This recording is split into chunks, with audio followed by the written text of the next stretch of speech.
Hey everybody, it's Ross. I'm sitting here at my desk and it's been a long day working like everybody else is, trying to keep the bills paid and do all the things we do. And it's after Christmas and I'm sitting here and I had a doctor's appointment. I wanted to share a thought with you.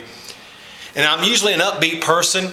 I'm cheerful. I like to encourage people and try to bring some joy in their life, say something nice. So I try to be an encourager. And so I went to the doctor's office having my annual physical, and they draw blood there. That's what they do. And I walked into where they draw blood, and there was an older man sitting next to me. And as I was being cheerful and talking to everybody, I glanced over and I could see that he was not having a great day. He obviously was under some stressful moments. They had tried to take blood, it looked like, a couple of times and failed. If you've ever had that experience, you know what I'm talking about. And so he was not having the best of moments. And as I was talking to the nurses and the doctors were coming by, I had this sinking spell. And a verse of scripture came to mind in Ecclesiastes. In verse 3 or verse 4, chapter 3, it says, "There's a time to weep and there's a time to laugh." And it really didn't come to life until after I left the office. But as I was being cheerful and talking to the nurses, I looked over and my heart started sinking, but it really didn't sink in until after I left. And hopefully that in that moment, that when I saw him, I so-called calmed down. Because it was definitely not a time to be as cheerful as I normally am. I wanted to reach out to him. In fact, I looked over to him and I said, "How's everything going?" Which was probably not the best thing, but I wanted to comfort him in some way.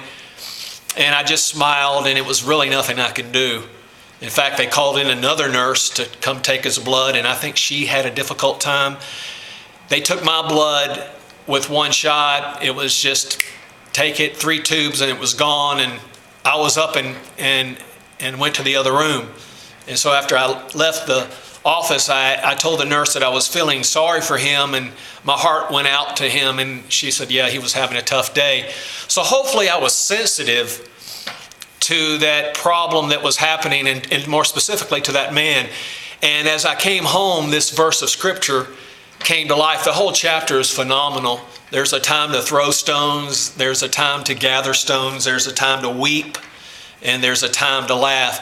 I was laughing at first, and then I looked over and I realized that it was time to just be as subdued as possible. In fact, I asked one of the doctors, I said, is this all you do, is stand around being cheerful? Because he was being very nice and cheerful, but the man next to me was having a difficult time. So hopefully I was sensitive to the moment, and hopefully this is encouraging to you to be sensitive to the moment. Most of the times I'm very cheerful to the people around me, but in this time, hopefully I was very sensitive to the man's needs in his anxious moments. Hopefully this helps you. Ecclesiastes chapter 3, what a wonderful chapter it is. I'm reading the whole chapter. It's really come to life for me, and I thank you for letting me share these moments of my life with you. Until next time, hope to see you down the road somewhere. Always remember, do what you can, where you can, when you can, the best you can, and God will never let you down. Until that time, God bless.